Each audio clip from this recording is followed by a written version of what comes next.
जनक राजाला काय प्रश्न पडले? 3.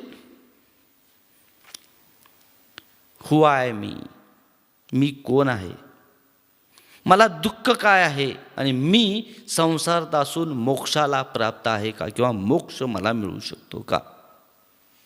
अनेक लोक पिंडदान करत असतील, किंवा आपल्या शास्त्रामध्ये अनेक 13पर्यंत मृत्यूनंतरच्या वेगवेगळ्या विधी करत असतील. हे सर्व कशासाठी आहे?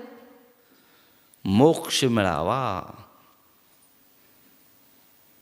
गुरुजींनी एकच सांगितलं, मोक्ष मागून मिळत नाही, मोक्ष कोणत्या कर्मकांडातून होत नाही.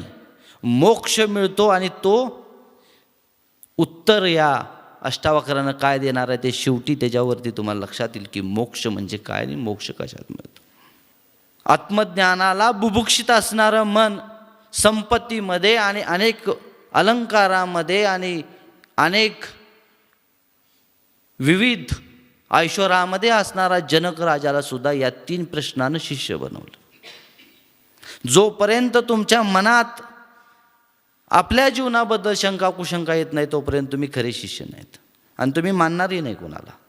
त्यामुळे कित्येक प्रवास आपले हे फिरण्यावारी जातील.